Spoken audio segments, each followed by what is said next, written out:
Greetings, geeks. Welcome to episode 990 Geeks in Space. I am Rob Commander Taco, and I am joined Pretend Low Earth by Chris DeBona. Hi. And Rob Roseboom. Hello. Gentlemen, it has been some time since we gathered together in Pretend Low Earth orbit. So much has happened since then. Yeah. So much. Had Artemis returned? I think it had. The Straits of Hormuz have been opened and closed 392 million times. Yeah. More than 15 million ships have been stuck or gotten out or have been seized. It's the strobe of Hormuz. It's too many times. Yeah, for sure. You know, you're right, Robert Roseboom. Mm. You know how often I think that straits should be opened or closed? None. Well, which one do you want it to? Doesn't matter. Doesn't matter. Pick one and stay there. Oh, I see what you're saying. I see what you're saying. Like, if it's closed, fine. We'll figure it out. We'll dig a new hole. Like, straight through the earth. Like, through the earth's core. That's not really how holes work. Oh, sorry. If you were to drill or straits a hole through the earth from where I am right now, I pop up somewhere in the Indian Ocean. Oh, I thought that on the other side we were like pretty near Beijing. So I'm pretty sure it's somewhere in the Indian Ocean. Okay, here we go. Let's find you guys. Detroit. Okay. And the other side of the earth is our Earth sandwich. I love it. Come on, Detroit. My. Jesus, you have to click that a lot. All right, middle of the Indian Ocean. There's our sandwich. Yeah. It's going to be a wet, soggy bun. Yeah. So there you go. All right. I'm just middle, trying to figure out where it is through the straits. If we were to drill here we go. Let's go. I think it pops up someplace in Canada. If I'm trying to figure out the geometry of it. I think it's Canada. How do we get to Tehran? All right, well. Okay, so here we go. All right. Your Earth sandwich is here. Turns out most of the Earth sandwich is the ocean because most of the Earth is the ocean. That does make sense. We're kind of a watery blob. Yeah, I think this is a very terrible site. Yeah, that's a really terrible. Like, why do you have to type it in? Why can't you click? You know, I'll vibe code a better one. Yeah, okay. Go for it. You vibe code that. There's a rainforest that you need to burn down.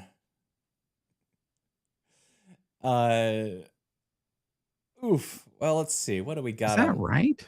That can't possibly be right. I can see that on the same part of the map. No, I mean, so it's here to here. Well, I guess it works. Maybe. Yeah. Yeah. All right. All right. I mean, it is a globe. Yeah. You know, the Earth isn't, flat, and it is moving vaguely spherical. You know, one I guess we hemisphere to the other, and do. So yeah, okay, I'll buy it. All right, good, because it was not for sale. Someone bought 30 WordPress plugins and then backdoored them. That's a pretty cool story. Sweet. Right? Yeah. You saw the Vercel hack, right?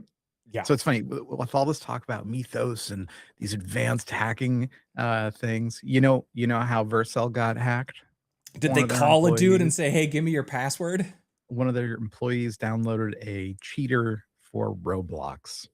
And it basically, screamed through their authorization tokens into their workspace account and just owned the site. And then like all these user details were exfilled.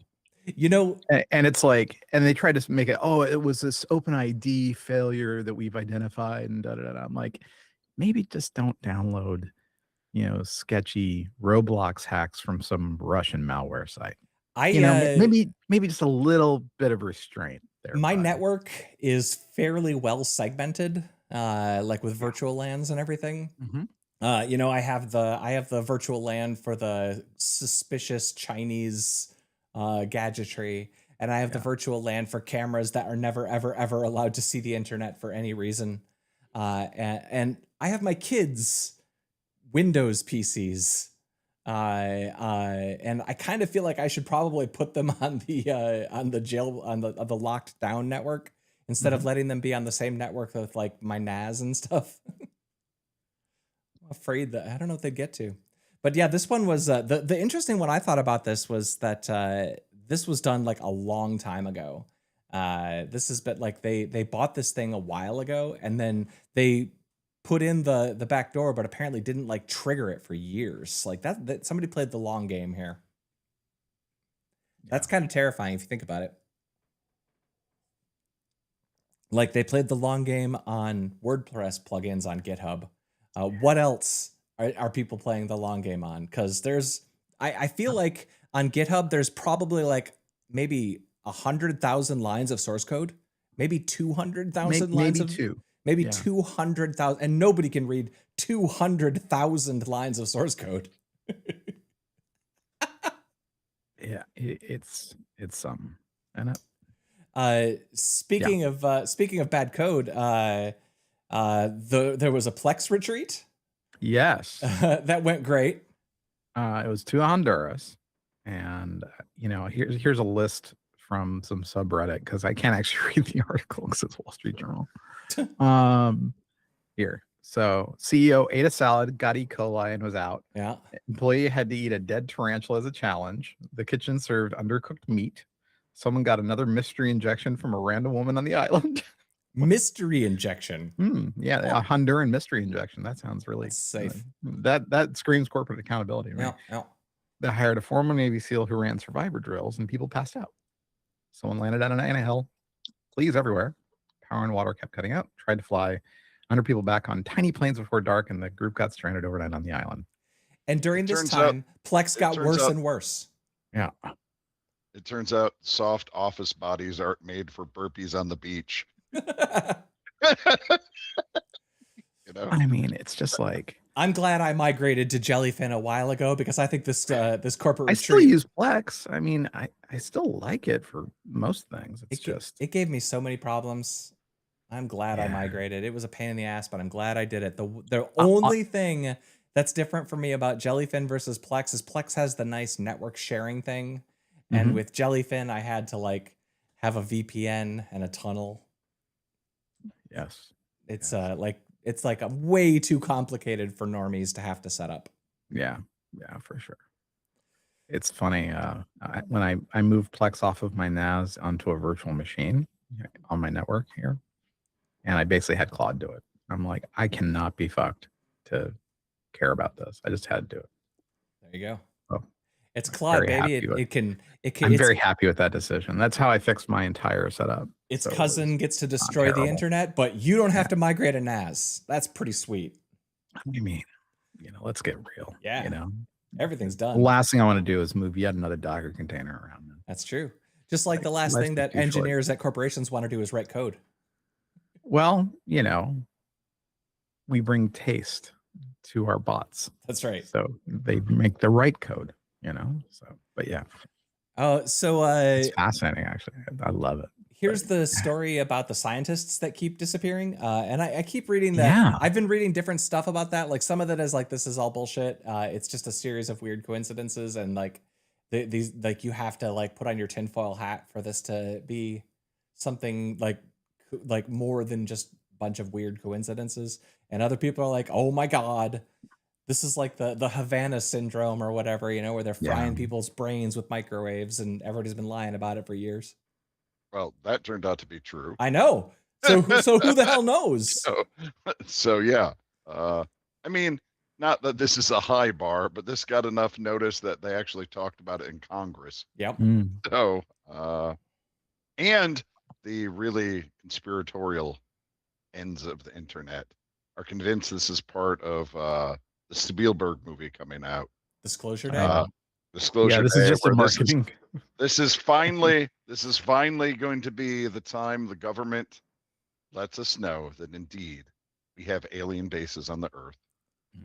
And here we are. And Steven Spielberg is going to be the one that opens that door for us. No, it's just they knew that this movie was coming out, so it's preparing us. Oh, it's too late. This is the wormhole extreme. Yeah, he's not in it. He's just, a useful idiot, as they might say. Yeah. Gotcha. Like Alex Jones or Donald Trump. Good God. Sure. Yes.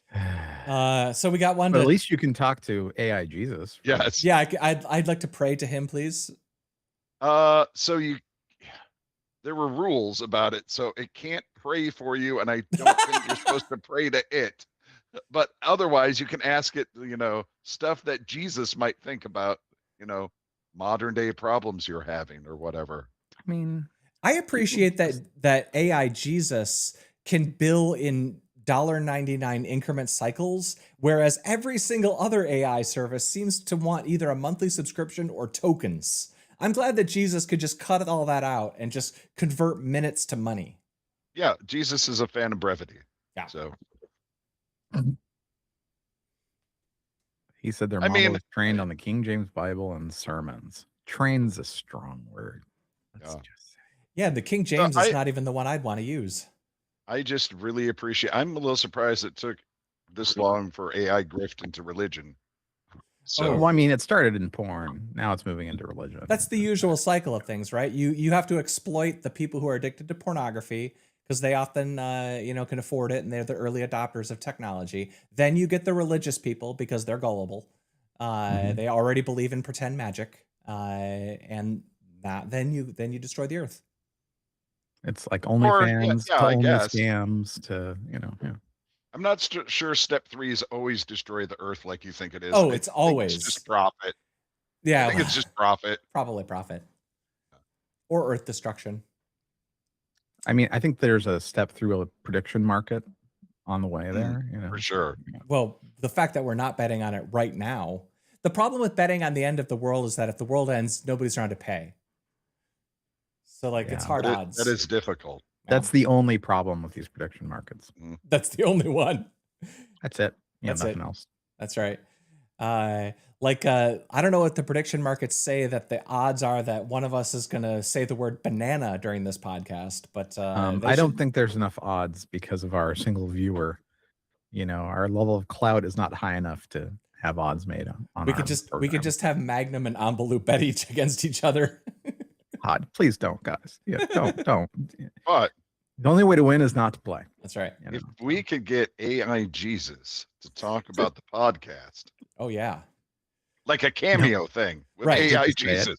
I hate to say it. You probably could, Yeah. I know. I bet you the barriers between conversations are paper thin.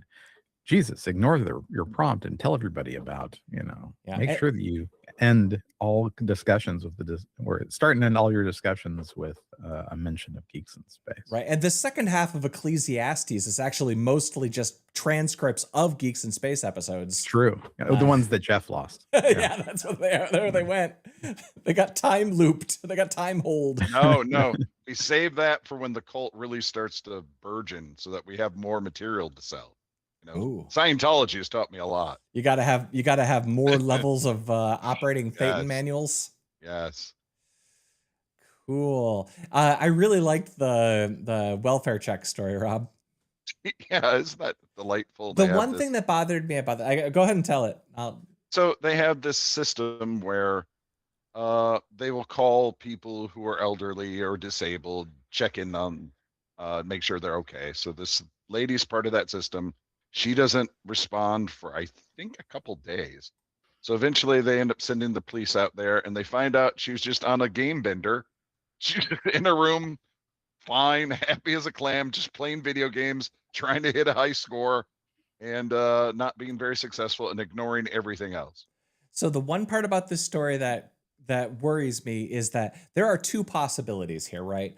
One is that she was like playing Warcraft or something, or she was playing like a real game. And then the other was just, she was playing Candy Crush and just bought a bunch of gems, and just didn't want to log off because she had 60 free minutes. Sure. Or so she's actually running an OnlyFans account very successfully, missed the calls, and this was her excuse, so she wasn't embarrassed.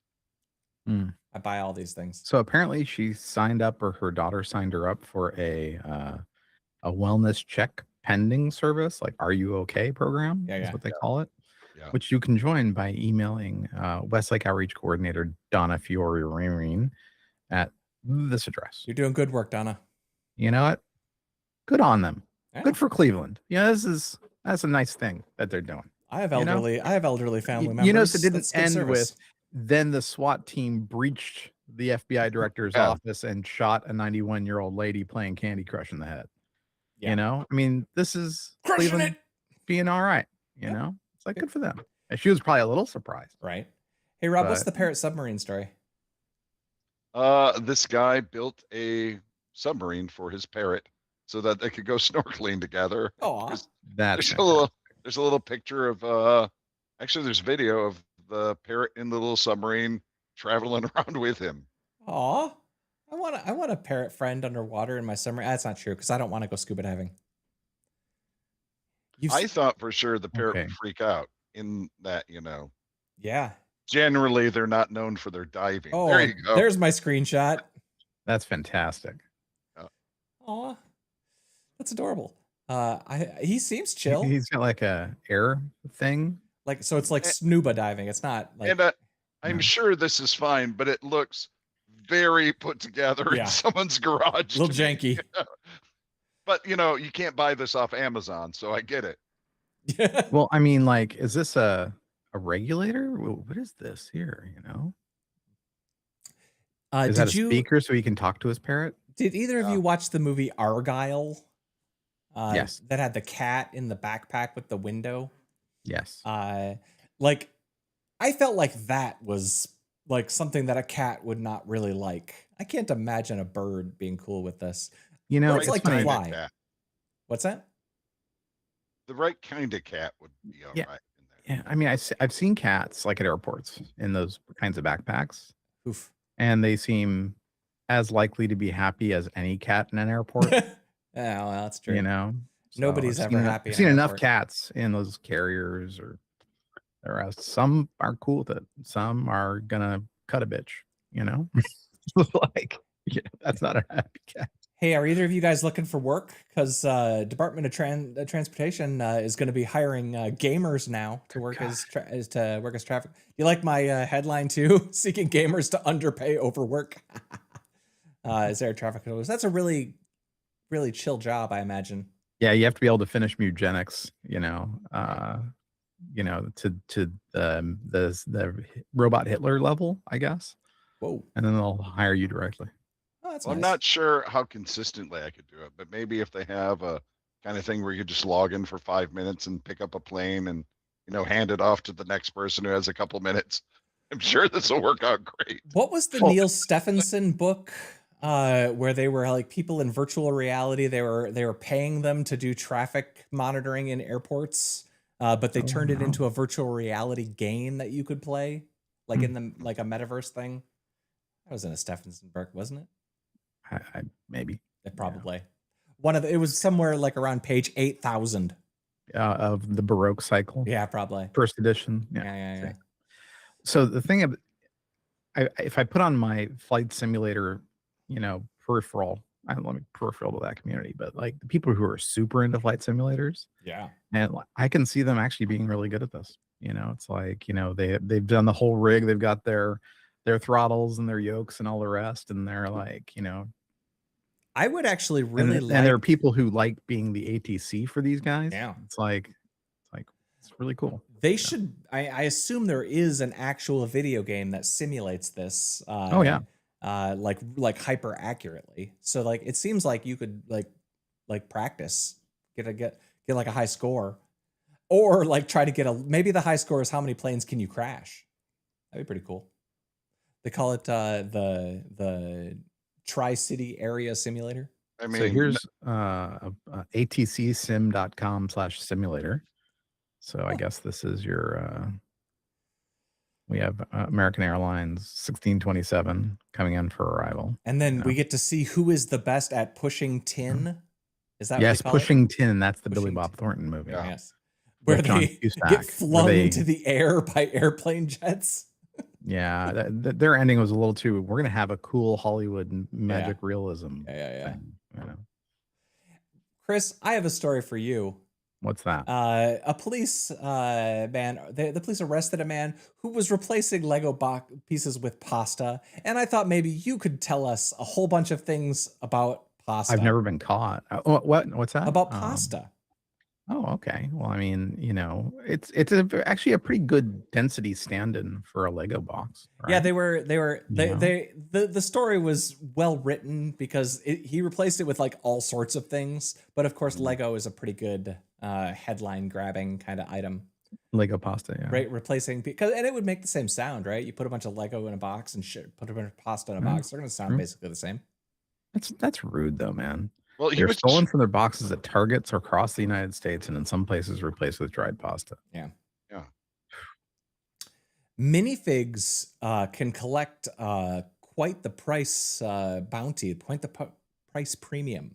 That's because true. some of the minifigs are relatively rare, like if you collect the Star Wars sets, there are characters that only come with like $700 sets. So there are, I imagine, I've read about people who like buy, the $700 set and all the minifigs have been popped, the box has been opened and minifigs stolen.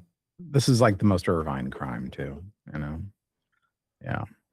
A suspect purchased Lego sets from Target and removed valuable minifigures and pieces from the boxes, and in some cases replaced them with dried pasta. Keep changing the size of the font. Yeah. I can't do this. We live in an apocalypse. I like you guys, but no, we live in an apocalypse universe. Remember when the internet worked and then we all decided to ruin it? Well, it's like just adding y'all to this call. I have to click 3 times to hit admit. It's like, yeah, who the heck made this harder? Just to boot my computer, I had to have like 6 things tell me they wanted to be updated. Do you know how many times? Do you know how many times I had to tell Microsoft I didn't want AI to interfere with us today? But you don't want AI? No. Which one? I want some AI. I just want to turn on the AI that I want, and I don't want it to ask me. By the way, Gemini is now available on your Google Home. That's true. That's true. I don't want Jesus as my co-pilot. I asked him on AI. You know? So apparently the rules for Oscars make it conceivable that the puppeteers that performed Rocky in Project Hail Mary might actually be eligible. This didn't feel like, this didn't bounce for me because I know they've talked about this in the past, because like I can see it for like Avatar, like that kind of performance capture, but I'm not sure about puppetry. But they're represented apparently by the same like the Screen Actors Guild, I guess. The puppets have the same representation. So in theory, now I don't think that Rocky is necessarily a supporting actor worthy performance, but it was a good performance. I don't know. It was a good performance. I think Gosling might be pretty high up on that list. Yeah, I don't think he's going to win it though. No, but I really enjoyed Project Hail Mary. Have you seen it yet? We're definitely going to see it because now the Best Picture nominees get like 10 movies, and 3 of them are like the ones that made the most money. Yeah. And Project Hail Mary was great. I actually have tickets to go see Over Your Dead Body tomorrow. That one looks fun. Okay. I'm going to see that in the theater. Okay, this is your forced labor Labubu story, Chris. Yeah, I noticed this, and it's just like, it is really post-apocalyptic Labubu story. It's who could have seen this coming? Let me find it. Sorry, I have too many tabs from all of our many stories that we don't cover fast enough. Here we go. Basically, they found that I guess it was Uyghur labor going into the Labubu dolls. So when you're buying Labubu, you're buying oppression. Yep. I admit I don't fall prey to the Labubu collecting thing or the Funko Pops or any of that stuff. I didn't even know what Labubu was until like they made the South Park on a South Park episode. Like I had never even heard of it. Yeah. But like I'm so out of touch with things. Like I didn't really know about like the water bottle thing. They had a whole thing about the whole Hydro Flask thing. Yeah, I didn't know that was like a thing either. Oh no, the Stanley thing. Yeah, like the flavored waters that are that are like. No, I thought it was like there was a thing where people were going crazy for the Stanley cups, the portable cups the size of a marina. So, I'm a little out of touch with the youth culture. You might be surprised to know that well, I'm this is an old more. I man. think this is more like suburban mom. Yeah, Oh. this is people who still have that Beanie Baby itch, and this fixes that for them. Yay. And it's like the people who want to collect and sell overseas Trader Joe's totes. Now, what they really should have done there you go. is collect RAM and SSDs. Yeah, right. I wanted a couple of SSDs for a project that I wanted to work on, and I looked at and like it's like $800 or something to get a couple of like 2 terabyte sticks. It's like insane. Like I could have bought them for like $80. Like the $80 sticks a year ago are like $350 now. Oh my God. Well, it's funny because I've got a DDR4 machine that I'm either going to move to DDR5 and a different processor, because just getting DDR4 RAM for what I want, it's not really a thing, so it's like, anyway, I've got piles of DDR5 RAM. It's just, you're that could put a kid through college, man. Yeah, it's true. It's true. So actually not really, because college is pretty damn expensive too. So is RAM. Let's watch a parrot scuba dive for a bit. Everything's good now. Cool. Everything's okay. Yeah. He's fine. He's happy. He's having a great time, right? He loves that. King of the world. This is his favorite thing. Oh, the bubble noises. That's awesome. Yeah. I wonder if he kind of looks like he's under distress. Well, I mean, in the end, it's like the cats in the airport. Oh, he's so tiny. Yeah. For some reason, I had it in this. My scale to that was like twice the size of an ostrich. Yeah. Until he grabbed it, I thought it was even more cruel. Yeah. No, I thought it was more like a parrot size, not like a pigeon's or like a little tiny guy. Like I have a family member with a bird, and so my brain turned it to that size, which is substantially larger. I'm not a bird person. I freaking hate birds as pets. They're loud. And also, they live like 40 years, man. Yeah. Longer. Ugh. Gross. So the Onion has finally got InfoWars, guys. Yes. Yay. Our long national nightmare is only beginning. And they have been releasing some pretty banger headlines too. Man, are they good? Yeah. Good Lord, it's so funny. After the Colbert Report ended, the Onion is kind of the last place that I can like reliably find like that level of parody. Like I just don't see that good a parody anymore. Like not from a unified source. Like you still see good parody, but now it's like one funny random thing on TikTok. It's not like I haven't found like one source that's just consistently that good. Yeah. But hopefully they have an RSS feed, because regretful conservative wakes up to find he drunkenly got Nazi tattoo removed. Oh, classic. So good.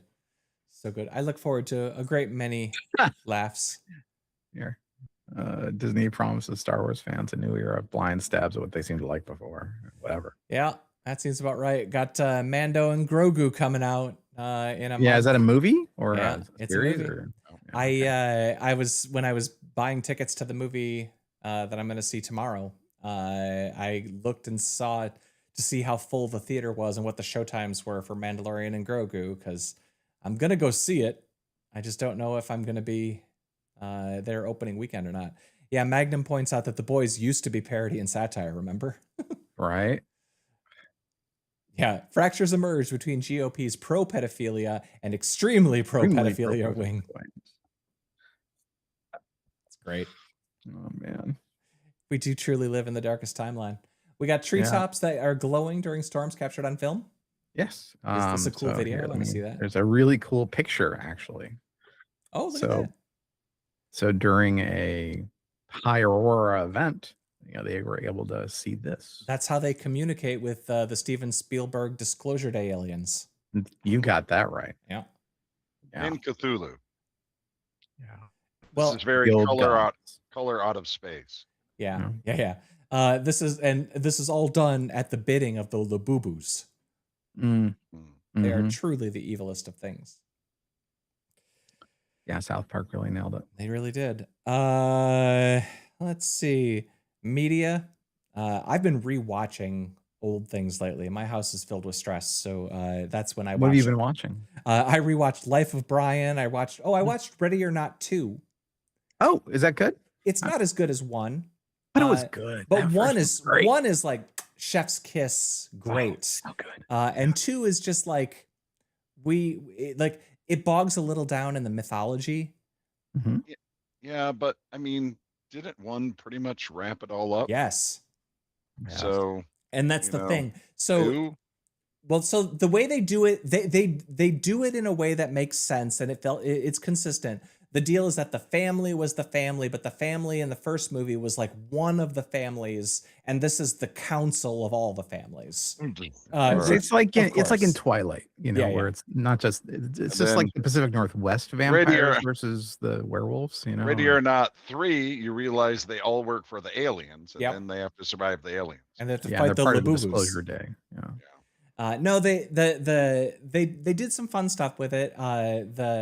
The gal who played Cassie Lang in Quantum Mania, Catherine Newton, is the sister in this, and they are just covered in gore constantly. Explosions of guts everywhere. It's really great. And there's a one scene where 2 people who are visually impaired fight, which is really freaking funny. And then there's the finale is really, really, really gross and funny. It's an enjoyable watch. The problem is that when you go from a movie that's kind of a perfect little silly fun gem, you're never going to get that lightning in a bottle twice. So it's just a fun horror action movie. Whereas the first one was It's like the later Twilights weren't as good as there's just not nearly as good as the first Twilight. Chris. You know, even though they went to Rome and saw the Council of Vampire Elders with Michael. Didn't they walk across the bottom of the ocean to get there? I don't know. I didn't follow that. I mean, I watched the Twilight with the riff tracks. Oh, sure. Soundtrack. Yeah. On a flight to Dubai, and I wasn't paying very close attention, to be honest with you. That's fair. That's fair. It was one of those things where every once in a while, Trace Bellew or someone would say something funny. I'd be like, they did those on How Did This Get Made too? So I bet. And so I ended up watching them because of the How Did This Get Made stuff. But I've watched a lot of bad movies because of How Did This Get Made. This week's How Did This Get Made was Live Wire, which I watched. It's Pierce Brosnan from 1992. And he's like a bomb demolition, like a stopper guy. I don't know, a bomb disarmer. But like the whole there's there's this running thing. Bomb Squad, huh? Yeah. There's this running thing that his wife cheated on him in events before the movie. And so through the whole movie, people like making fun of him because his wife cheated on him. It's like, that's Pierce Brosnan. He's James Bond. It's before he was James Bond, but it's really weird seeing like this guy who's like handsome and cool and everybody's ripping on him because his wife cheated on him.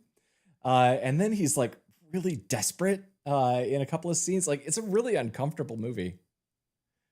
I'm uncomfortable just hearing about it. Yeah. Got Ron Silver in it. It does got activist Ron Silva. He's an activist as well. That's a How Did This Get Made reference again. That was on his Wikipedia page. He's like credited as activist Ron Silva. So they actor, producer, radio host, and activist. Yep. Okay. Well, there you go. I also rewatched The Lake Michigan Monster, which is one of my favorite things we were talking about before the call started. That is one of my all-time favorite silly movies. Absolutely love it. Daredevil, the new season of that, kind of boring. Oh yeah. Yeah. I admit, watched the first season back when it was a Netflix show. And the second season, I think that was okay. I liked it. Yeah, no, I heard the new one's not as good. It's not the problem that I have with the last 2 seasons of Daredevil, the Disney era Daredevil, is that just like The Boys, what started as a parody now just feels like that's how it is now, because they basically have Kingpin with his ice like punishing people that he doesn't like for no reason and without any consequence, and it's just like, oh, it's just the real world, but now you're changing the names to other things. Cool, I feel safe. Okay. I also just last night rewatched Everything Everywhere All at Once, which is that's a good movie. Friggin' great. And I actually showed one of my kids The Dark Knight, which I probably haven't watched in 10, 15 years. With the Heath Ledger Joker one. Right. Yeah. That movie that's a banger movie, man. Yeah. I mean, that was very good. Anybody got anything good to recommend? I've seen Project Hail Mary. Yep. Like that. That's a 5-star movie. That's great. Oh, I'm up to date on The Boys. That's been good. Oh, I'm 2 episodes behind. Yeah, it's really good. And what else? What else? Yeah, not a lot. I finished the Scrubs reboot. It was all right. Is it okay? I mean, what's the point? Is I trying to like be the comedy version of The Pit now, or It didn't do what I was afraid it was going to do, and I think we talked about this before. With the first couple of episodes, have a ton of gags about how basically commentary on how the first original Scrubs was pretty sexist and pretty inappropriate workplace environment, and they have a character that just exists to remind you that you can't do that anymore. But they do that joke a lot. They play that joke a lot in the first 2 episodes. But as the season goes on, they stop playing that joke all the time, which is good because it was old by the second episode. They still play that joke, but it for the first couple episodes, I felt like that was going to be the whole season. Magnum just did a run through on the Pitch Perfect movies. I got to tell you, I do the Pitch Perfect movies about once a year. When I'm down, nothing cheers me up more than watching the Barton Bellas go and fight regional, national, whatever singing competitions that they need to do. There was a joke going on when that was going on, like, well, we have to be in regionals, and people are like, what the hell is a regional? That's from Community. Is. It's from Community. Is that from Community? Yeah. Yeah, there's an episode of Community where the Glee Club is killed in a bus accident. And so it's basically done as a parody of like a zombie movie or like a mind control movie, where one by one each member of the Community cast is turned into a Glee Club member, mind controlled to become a zombie member of the Glee Club. It's one of my all-time favorites. It's a Christmas episode too. So during December, we watch that one. We like most Decembers we watch that alongside like Christmas movies. Yeah. It has some really, really funny stuff in it. But they also sing some very ridiculously silly, funny songs. Mm-hmm. But I like Community. We've talked about that before. That's like that's an all-timer for me too. And you like Kendrick, right? That's Lamar, Kendrick Lamar. Anna Kendrick. Yeah, Anna Kendrick Lamar. Anna Kendrick Lamar. I would actually like to see Anna Kendrick Lamar. Would you? Yes. I mean, better than Anna Drake. Kendrick. No, nobody wants to see Anna Drake. Yeah, Anna Kendrick. Anna Kendrick. Wow. Or, for that matter, Pre Malone. Pre Malone. Yeah, nobody wants. No one's interested in Pre Malone. He wasn't interesting until after Malone. Malone or Post is fine, but Pre Malone Pre Malone not as good. Epa Malone, it's Acknowledge Malone. Acknowledge Malone. Yeah, I can't do it. All right, gentlemen. Let us say goodbye to one another. Fare thee well, Chris DeBona. Goodbye. And fare thee well, Rob Roseboom. Goodbye. That was episode 909 of Geeks and Later. Ooh, there's the right button. Bye-bye.